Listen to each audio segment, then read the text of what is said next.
I'm been there, done that. We're with Podcast Junkies. Been there, but I have not done it yet. Yeah, well, this is you doing it. I've been there doing that.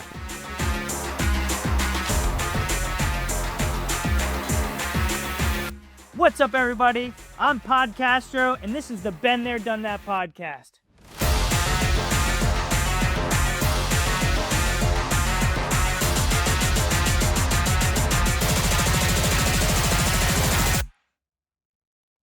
What is up, you guys? I just gotta first off say that intro is freaking sick. I just started adding it to the show, and oh my god, I love it. I'm hyped. I'm so excited for today's show.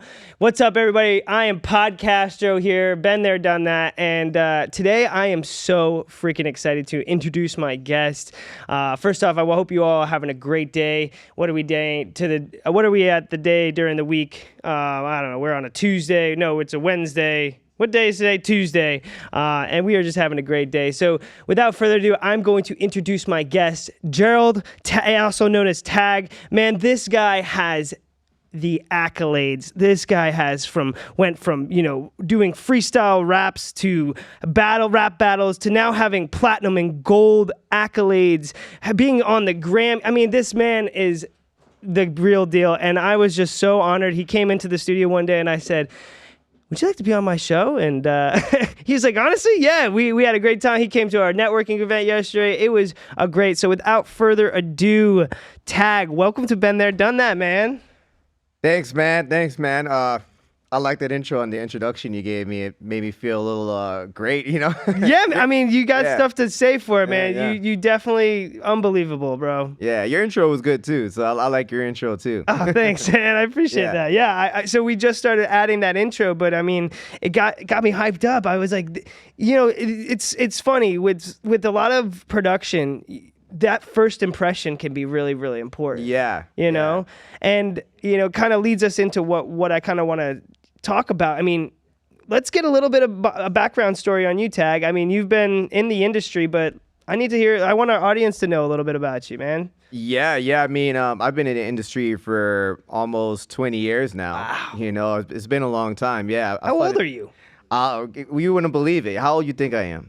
Yeah, I'm maybe, oh man, I thought you were like 35, 34 maybe? Not too far off. I'm 39. Okay, all right, okay. Wow, 20 years. So you were in this when you were pretty young. Yeah. Well, actually, probably before that, I was rapping, freestyling, and doing like writing songs since 14. Oh, wow. Yeah. Okay. All right. So music has been in your blood. Yeah, but professionally, probably since like my 20s. Yeah. Okay. So when you first started, what got you into like rapping and doing that, at that young age? Yeah, I mean, mainly just because I liked it. I loved it, I always was like with my headphones on in my house, just listening to music and listening to the newest like hip hop album, rock, whatever. It didn't matter. Like, let's just pick someone like Jay-Z, for example, back in the day. He'd drop like an album, I listened to it, and I said, oh, that's the hit, and that's the hit. And there won't be any music videos out yet on MTV. This is way back in the day, right? Oh, dude, I used to love waking up and going to see the MTV. And I would always be able to pick like the hit, And I'm like, I kind of got a knack for like. Oh, so you're saying you would hear these songs and you'd say, out of these 7 songs, this is the one that's gonna really bang. Yeah. And I never really said it verbally to people, but in my head, I thought, I'm like, oh, this is a hit. And then I noticed like years later, like, I mean, not like years later, like in my 20s, but recently actually, I'm like, oh, I always knew like what a good song was or what a hit was, Wow, that's awesome. Yeah. I love that. So you got that almost like that initiative, or I'm sorry, that instinct, I guess, right? From the start. I mean, was there anyone that influenced you into getting into, like, anyone in your family was a musician or anything? Nothing? Not at all. Only my grandfather on my dad's side, I later discovered he was into audio and engineering and doing music and stuff. One of my uncles, he did play like the piano, and he played the drums and things like that. Okay. Yeah. Okay, so now, all right, so we're at an age where you're getting influenced. Now, was there any big influences of rappers or people that you really kind of like either was an inspiration for you, or Yeah, for sure. I mean, I mentioned Jay-Z. He was Yeah, one you of said them. Jay-Z. Eminem. I loved Eminem.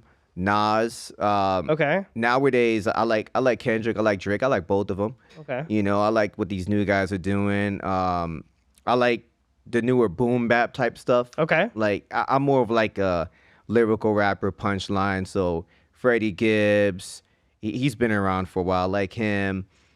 But as far as influences, back to what you were saying, yeah, those guys mainly.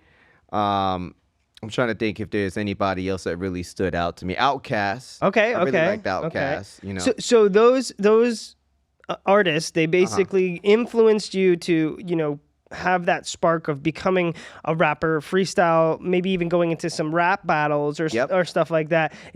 For our audience, do you think you could tell us a quick little rap battle story? Like I've always you see that. What's the movie when Eminem's up there and he's is that 8 Mile? Yeah, 8 Mile. 8 Mile, right? When he's doing those is that how it is? Is that just how? Yeah, that's basically how it ended up. I mean, it was mainly in high school, like during lunch. Oh, nice. Yeah, sometimes we'd skip classes and stay in all the lunches. Shouldn't have done that, but we'd be rapping, like beatboxing, or not beatboxing, but doing the beat like on the locker or the trash can. I know the trash can, right? But, but it had good sound, Yeah, it got that bass. Yeah, exactly. We would be battling there.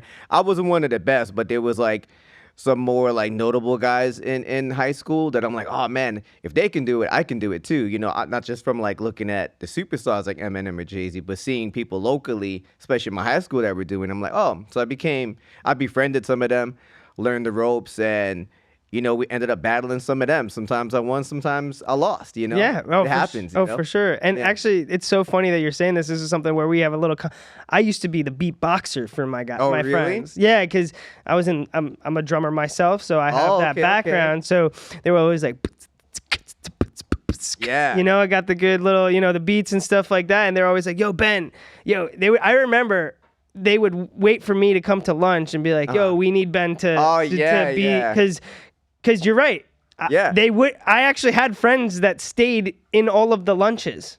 Like what you're saying right now. Yeah. And it's crazy. And then when I would get in, I wouldn't stay in all the lunches. I would, Yeah. But when I go to my lunch, they would come to me and be like, all right, throw down the beat. So, yeah. It's interesting you beatbox because there's not a lot of good beatboxers, or maybe they're out there. It's just not known anymore. But when you see it and you hear it, it's like, oh man, this is great.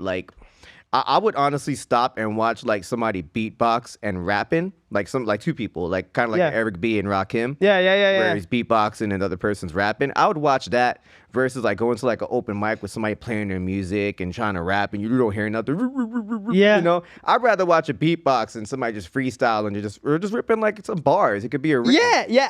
I think it's really cool also to see the synergy with the beatboxer and the because there's times where the rapper will get a pattern, but the beatboxer can also highlight their pattern, exactly right. And know when to do a drop and come back in. And, triplets or all that the energy stuff. is just there. It's different. And so I think that's a really cool connection right there, right? You're meeting someone that, you're meeting something where it's like, wait a second. That's unbelievable. Exactly.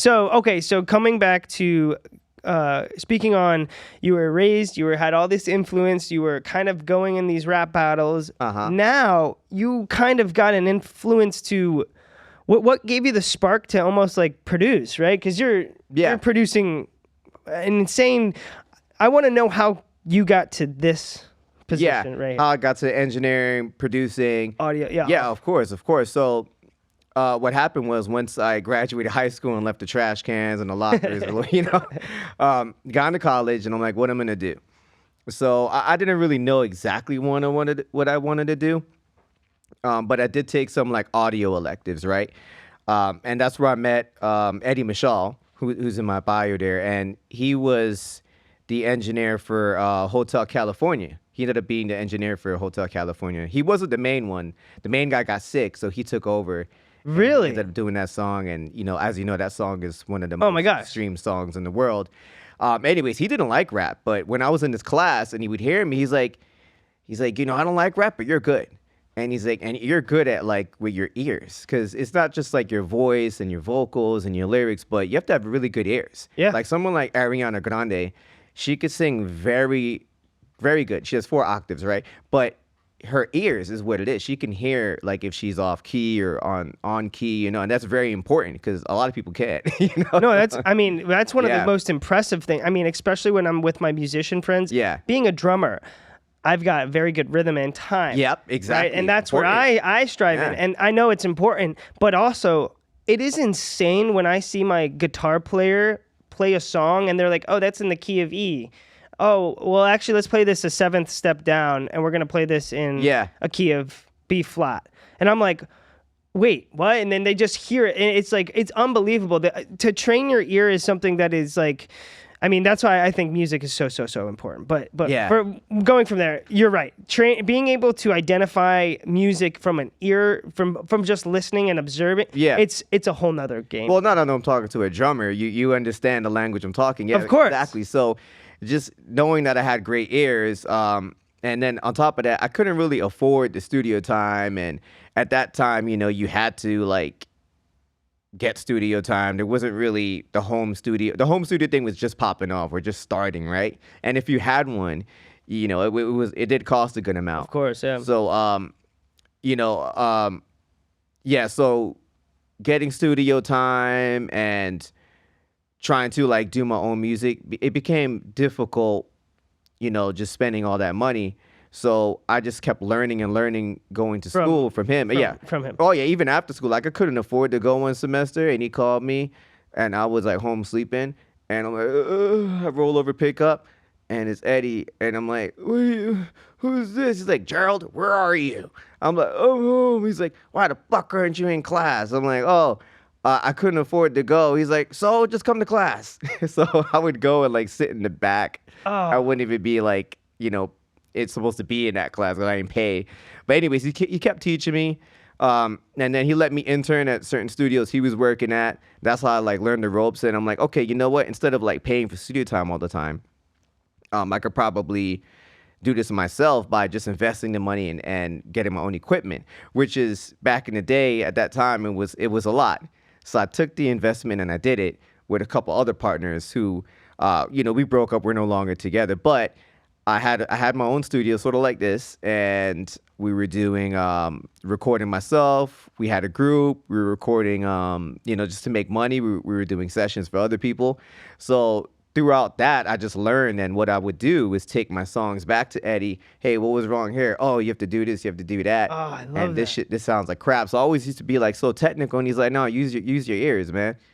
You know, so that's basically how I like started and how I learned. Wow, it's almost like just a reference, like a Jedi, like teaching Padawan. Yeah, exactly, literally. Or like, you know how you're learning to cook and your grandma's like, I don't measure. You got to use your nose. Exactly. You smell. You use your senses. Exactly how my mom says. I measure. Yeah, I'm Caribbean, so she's. Oh, I love it. I love it. I love Caribbean food. That's actually. But yeah, no, I actually learned. My friend from Trinidad, he showed me how to make curry, and he's like, oh, nice. He's like, nothing is I'm measured. Guyanese, so, oh, okay, cool. Right oh, sweet. So you know, He showed the pilau and like it was the beans and rice and the pigeon beans and rice. And like brown stew. Yeah, brown stew and all that. Yeah, and so it was amazing. Anyways, but that like just like using your tools. Yeah. Mm-hmm. Right. You don't go and sometimes like we write down measurements or things like that, but you don't. You got to be able to think on the spot. You got to be able, right? You know, you got to be able to improve something right then and there, and know how to fix it. Okay, so man, so you got first off, you got the spark from Eddie. Eddie gave you almost the tools, and then you were inspired to create your own, you know, studio with a couple of your friends. Yep. Right, and now like. Okay, jump forward a couple. How are you now a Grammy Award? You're platinum, gold. You know, how did you get from there to there? Okay, yeah, that took a long time. It's almost like 10, 15 years in the making. So I'll try to sum it up. So yeah, I had to studio with my partners. It fell apart. I eventually hit like rock bottom in like maybe 2008, 2009. My partnership, it broke up with them. We lost the studio. I think my car broke down at the same time, and the girls went left. So I was like done, and I didn't know what to do. And so literally, you had no studio, no friends, no car. Oh no, nothing. Everything just And I had all the studio equipment though, so it was my investment. So I took it. I moved back with my parents, and I took all my equipment there, and basically ran it in their garage for the time being. But okay, so you did not stop. I love that. Yeah, I love that. I kept going. I had nothing else to do. So you're like, I got all this equipment. I got no car. Got no dad and shit. Like, might as well like continue making music and then figure some shit out. So I'm like, all right, So I went back to Eddie. I haven't talked to Eddie in a while, actually, at this point. Okay, so you made your own studio and you kind of parted your ways because you actually had the tools, a little bit more of an understanding as well, and you also had partners, right? That could also be, okay, I see this too, and now. Yeah. So around 2012, 2013, that's when well, that was 2008, and I took a break. I was working other jobs, and then I just didn't feel happy. I'm like, I feel like music is calling me, and so eventually I'm like, you know what? I need to get back into music, figure out how to do it. So 2012, 2013, I linked back up with Eddie, and he got me interning at South Beach Studios in Miami. Oh, it was it's no longer here, unfortunately, but it was South Beach. Oh, in South Beach. It was a major studio. All the A-list celebrities were there. Wow. And engineers and producers. So you just rekindled with Eddie, and he's like, all right, come. I was waiting for you to come back. Yeah, I got a little lucky. I mean, I still had to try. He was like, what he told me to do was make a resume and try applying to studios and get an internship. At first, I'm like, I don't have a degree. I never got a degree. I don't know what I'm doing, and I can't get that. He's like, who gives a fuck? Go try, right? I love that. So he kind of like was like, just go try. So I made a resume, and I thought it was like, this shit ain't gonna do nothing. But anyways, I tried, and I got into South Beach Studios, and then he had another studio in Sunrise, which actually we still have, and I got into that studio. So I was interning at 2 studios 5 days a week, and I was going to South Beach every other day. It was Tuesday, Thursday, and Saturday. And I met they're actually part of my production team today. We have a team. It's called QST, which is Steel Rising and Stephen Q Beats. They both have their own accolades too. But I met them there, and we create music till this day. And that's how we made most of our music. But yeah, I was interning there. Unfortunately, at that time when I started, Eddie passed away. Randomly. Yeah, it was he had unfortunately passed away. So I had to continue without him, but I met some more mentors along that way and learned the ropes of like really engineering, mixing, and producing with A-list clientele. I was still interning. I wasn't engineering yet, but I know, man. I just thinking of. I mean, that must have been a little hard. I mean, Eddie really definitely got you to where you are. Oh yeah. He probably was more than just a mentor to you. I'm sure you guys were friends and stuff like that. Oh, of course. So. Yeah, it was so I didn't really know how to take it, but you had to move on. For sure, of course. And honestly, I mean, think of how proud he is of you. Oh, like, yeah. I mean, yeah. I'm sure from the start, he probably was like, oh man, that kid was hiding in the back of my, class. And now I see him, unfortunately I couldn't be there personal, but he's like over there looking at you saying like, look at all these accolades. Look at all the, like, this guy's not stopping. So that's like amazing. Oh yeah. Yeah. And also like him being able to connect you to his network. Right? Yeah. So that was awesome. Okay. So we're now, Eddie, unfortunately, he passed away, but you are now connected to his network of people in these studios. What's next? Yeah, so I'm interning in South Beach Studios. The other studio, which is called Silver Prod now. So I'm just trying to. Basically, I was hungry. I was eager, man. I was more than hungry. I was thirsty. I was trying everything I could to like get a placement. I had a CD at the time that I made, an album. I was passing it out. I was like, I think I was a little bit too eager, but I guess that's how it is when you're young. I'm kind of like a little like Kanye West kind of crazy. Like, get me on this, get me on. I'm the best. Dude, you're pushing yourself. Yeah. You're putting yourself out there. Yeah. You've seen it happen. You've seen it work. So I mean. Oh yeah. And here's the thing though. Like sometimes you rub people the wrong way, and at that point in my career, it's like you have gatekeepers, and you never know if they're like trying to block. But now that I think about it, I felt like it kind of hurt me more than helped me. But it is what it is. But yeah, I was very hungry trying to get on stuff. I don't want to name drop a lot, but like when I was interning, well, we mainly had like the Weeknd there before he really blew up. And it was like Yo Gotti and just people walking in, even rocks, like they had a bunch of rock stars. Like one of the engineers, he did a lot of rock albums like Weezer and That's awesome. I mean, I know we Yeah. spoke about this, but I mean, I've played rock music. I'm a huge rock band. I mean, I've got a wedding band. I've got a reggae band. We do a lot of different stuff. I mean, so you are speaking my language. So what happens with me is I'm Caribbean, so I grew up on like soca, reggae, calypso, Yeah. Indian music too. Okay. Like Bollywood type shit. Okay. Hip hop because I'm originally from New York City, and I grew up with hip hop, and then and I'm a rapper, obviously. And when I met Eddie, that's when I really got more into like rock and like mixing because obviously he was the Eagles, right? Yeah. Oh, yeah. So learning about rock and how to mix drums and guitars, and then to take that back to hip hop or reggae or reggaeton, it really helped me. So That's a really good Yeah. point there. That's a really good point because Yeah. I mean, just in getting so diverse in the different genres of music allows you to be so much more applicable for so many different people, course, right? yeah. So like, some people are limited to just being I only produce rap music. yeah, But you can literally be like, I could produce whatever you want. What do you need? exactly, You know what I'm exactly. saying? So that makes you so much more valuable. And I love that you got the opportunity. Eddie was a great person that helped you with that. But you were able to say, I can take this to another level and Oh, yeah. continue And to keep going a high. lot of it too just kind of like naturally happened. I wasn't really thinking of it on that level, but I'm like, all right, I'm here to learn, and this is what these guys produce and mix, right? So if he's mixing like any type of rock song, I'm gonna listen, try to learn, and I'm like, okay, cool. Now I know how to mix some drums, guitars. So along that way, that studio ended up shutting down in 2015, unfortunately. So everyone kind of like lost their 2015. job. Okay, Yeah. okay. All right, well. Yeah, and I still had the studio here in Sawgrass, so that's how me, Steel Rise, and Stephen Q Beats kept in touch because they didn't have a studio either because they worked at the same one.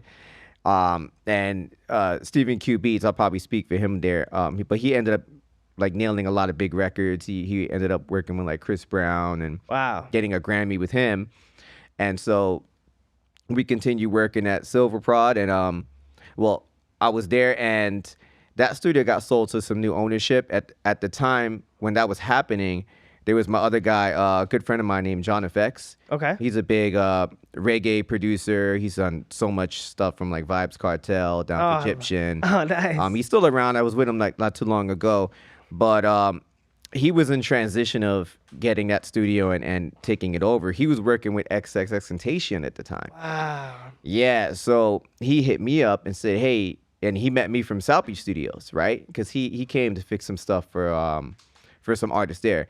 Anyways, so we remember each other, and then on top of that, we're both Caribbean. So the guy that owned the studio Instant in connect. Silver Prod, the former owner, he was Jamaican, so we all were like connected. And the new ownership that took over, they were like, all right, we know John, and John brought X there, right? I never actually met X. Never? I was supposed to, yeah. So the meeting we had when we were supposed to work on his records, that same day he unfortunately passed away. Wow. The day he passed away, you were supposed to meet him? Pretty much, yeah. Oh man, that's Yeah, it was kind of unbelievable. heavy, and his friends took it obviously took it very hard, and But he Yeah. I heard he was actually a good guy, like a really yeah, he was good from what I person. heard, he was Yeah. a very good kid. I mean, I know his friends, and obviously John was with him all the time. But yeah, he was a good kid, and he was trying to make positive changes, and so his mom obviously wanted to honor his legacy with the records that he had. So me and John linked up, and we did a couple records. One of them ended up having Maluma on it, who came to the studio. I met him. Cool guy, by the way. Very cool Cool. guy, yeah. I love Maluma. Maluma is someone that I've gotten really in the past couple of years. Yeah. I just started to really enjoy his music, but yeah, he seems like a fun vibe. That's so cool. Oh, he's a great guy, That's yeah. so cool. Yeah, and actually I didn't know who he was when I first met him, which is kind of embarrassing. But I mean, I'm glad I know who he is now. But Well, yeah, I mean, you Yeah. did. I mean, assuming you did some music for him, right? I mean, you helped Oh, him out yeah. with some stuff. So we did the engineering, the vocal production on it, along with another very, very talented songwriter, Edge Barrera. Okay. He's very talented engineer, producer. Yeah, so Maluma pretty much, he was there for like maybe half the day, but we finished the record in like probably 30 minutes to an hour. Wow, that's Yeah, unbelievable, man. it was done. Like, he already knew what he wanted to do. Put like a little filter on there. He's like, I want to come in like this. Okay, cool. Ready? Yeah, sure. He walks up in there. There with Edge. Edge is like his main like engineer producer, so he trusts him to like touch the keyboard and shit. So anyways, he did what he did, and yeah, after that we just ordered like a bunch of Chinese food and ate and That's talked. awesome. Yeah. Wait, so all right, so real quick, I guess this would be a cool question for like the audience. How long does it? I mean, does it depend on the artist on how long a studio session will take? Or Yeah. It all depends on the artist, right? Yeah, all depends on the artist. Like, if you're working with like a A-list, like someone who's big like that, there's a lot of scheduling. So you might just be at the studio for like 4 hours waiting for them, or a couple hours, or they're right away. So it really just depends on your schedule because they're pretty busy. Okay. But once you get him in there, especially like him, he's pretty talented, so he gets it done pretty quick. That's awesome. Yeah. I actually will kind of know a little bit. I actually worked with Waka Flocka for a little bit. Oh yeah. I did one of my podcasts. We do an anime show, Animanga Junkies, and he actually flew us out to Houston. Oh wow, that's nice. We were on his show. We were on his stage. We were on the back panel. We got him signing cards. We did a stuff. He's huge into anime. He's a huge. Oh really? Yeah. I wouldn't even know Yeah, that. Waka Flocka is like a huge anime guy. That's interesting. Yeah, so he did this new song called Charizard, Fire Out My Mouth. No way. Yeah, so he did a song, and it's like Real I anime. actually really it's nice. He's hitting a whole demographic of kids and people and like the whole card building, and it's huge. But that's the beautiful thing about music is you can impact so many different people and so many different lives. So I guess that kind of leads me to my next question is like, what is something that you're either most proud of or something that you really find a light for when you're doing this? What would you say is something why do you do this? Oh well, I think it's all about the energy. Okay. Like when we first started, like that intro gets you pumped, right? So music, I think, is like a good energy, right? I mean, it could be a bad energy too, depending what you're doing. But I just think it's like my calling. Like, it's something that I feel happy about, and kind of like going back to some of those records, like the fast ones usually end up being the best ones because it just hits you. It's just the energy gets you going, and I just like music. I just like technology too. Like right now, I'm doing a lot of Dolby Atmos. Oh, nice mixes, and just knowing where music is going, or just technology in general, it's just amazing. All the AI stuff is crazy. I know a lot of people is like against it, but we're not going to stop it. I've been in this game since like people was complaining about the computer and Pro Tools and stuff like that. And but now it's the norm, right? So I think we got to appreciate it and understand it, before we start demonizing it. So I think what keeps me going is knowing that it was the right decision for me to do. And I think even I talk about my story and how long it took me to get, well, I feel like it took me a long time to get here. There were just certain things I would have done a lot sooner, Okay, so that quicker. actually leads me to one of my questions is if you were able to go back to Tag in let's say 2005. Yeah. What is a piece of advice you'd give to Tag? Calm down. Relax. It's gonna happen. It's all about I guess they say God's timing or just let it happen. As long as you're doing what you need to do and you feel good about it, it's gonna come. And I say relax too because if you listen to my music back then, I was like shouting and trying so hard on the mic. Now I'm just like, all right, just gonna spit a few bars, whatever, and it just sounds much better, because I'm in the right key, I'm in my right like tone, rhythm, your rhythm, exactly. So I would tell myself, calm down and focus. Focus more on what works for me. Because sometimes I consider myself a very talented person as far as I could kind of do anything, right? Yeah. And sometimes if I write a song or I work on a song, maybe it's not for me. Because what I figured that works good for me is like boom bap, East Coast rap. I might make a reggae track. I might make a rock track, but at the same time, it's like, does it really fit me? Does it really go for me? Like back in the day or whatever, I just put anything out. Now I'm like, you know what? Maybe this goes to a different artist, but I know what fits me and what works for me. I love that. Yeah. So you kind of have catered. You've weighed out those recordings, I guess, those things that don't fit you. Yeah. You know what you like, you know how you want to produce, and at the same time you probably have a team of people that you can almost be like, oh, you can do this, or you can, Exactly. you know, I'm better at this. I know I've seen your strengths here. You can probably strive in this, or Yeah. maybe some in that way. Exactly. Like sometimes I feel like certain songs I have would be better for another artist, you know. Not saying I can't do it and I won't do it in the future, but knowing what best fits for that Exactly. artist. I think that's important. Now, you spoke about someone on your behalf, you know, in 2000, look back and give tag advice.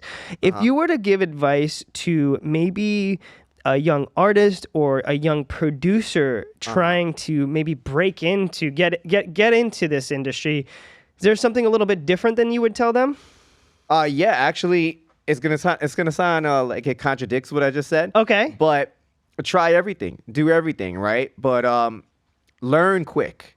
What I think was the lesson I was trying to say to like my past self was learn quick, right? Which I think I just felt like, oh, people ain't listening to me or whatever. Like you got to know when someone's giving you good advice and when someone's giving you bad advice, and when to listen to yourself.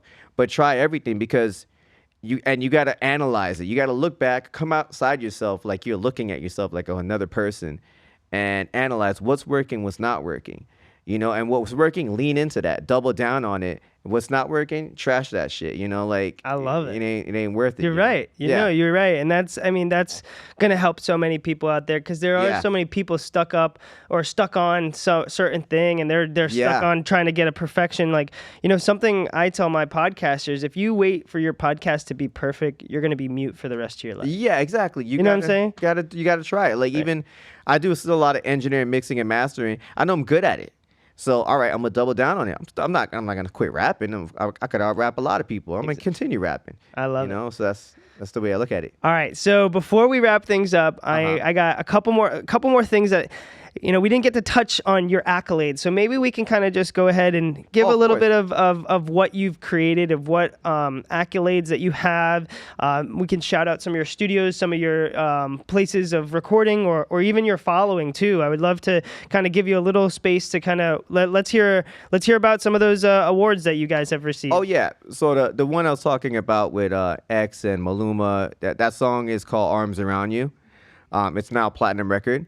So that was like my first big one. Nice. I have a gold record with YNW Melly from Warner. Okay. I'm also certified by Dolby Atmos as a Dolby Atmos engineer.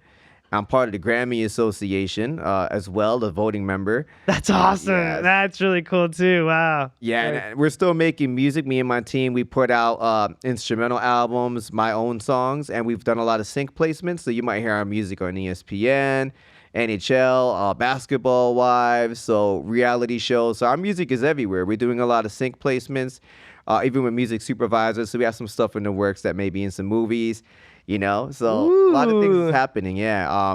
I should be getting my ASCAP cue sheet soon to see what other placements I got. So yeah, sync is taking off pretty well. Yeah, and that's pretty much what I'm doing now, just doing more music. I love that. All right, so Tag, I kind of got like a good idea. I just kind of popped in my head, and you said you freestyle, right? Oh yeah. Is there any chance that I give you a beat right now and you freestyle us out of the end of the podcast? Yeah, sure. Would that be okay? Are you gonna beatbox? I'll beatbox Let's for do it. you. I'll give you a beat. I'll just lay it down, and then I just want to hear you do maybe like the last minute of this. We'll go ahead and we'll take it down. You ready? I'm down, yeah.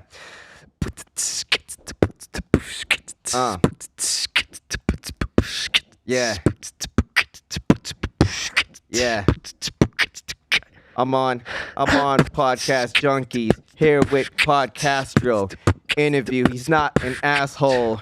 I like to thank him. I'm jumping like tadpoles all up on the beat. You put me on repeat, cause when it come to freestyle, I make you smell and sound like a queef. You don't wanna beef with me, you get eat like meat at the steakhouse. Man, you know me with the flow, I come and break out. Punchlines I break down like a bitch that's emotional. Emotional. You know I'm known to pull all these flows like a gun. Hit you so hard and burn you like the sun. Florida, on the ocean, I got the motion. When I freestyle, I always got emotion. I get in your skin like lotion. I don't know. I loved it. No, I was good. I stopped boxing because I just wanted, or beatboxing because I just wanted to hear that end flow. Oh, that was great. I keep going. No, that was great. No, that was great. That was all. I think that was great. I loved it. Thank you so much, Tag, for being on. Of course. Been there, done that, man. Thank you, man. This was great. And guys, thank you guys so much. I hope you guys enjoyed this episode. I mean, there was so much in here. We had talks about Grammys. We had talks about artists. We had talks about, I mean, from nothing to something, man. From rap battles to platinum gold, like platinums. It's amazing, Tag. Thank you. I just want to say thank you again for coming on this show, and yeah, I'm really looking forward to keeping connected with you, and we'll actually maybe we'll play some music sometime. Yeah, for sure. All right, guys. Thank you so much. All right, thanks everybody. Podcastro out. All right.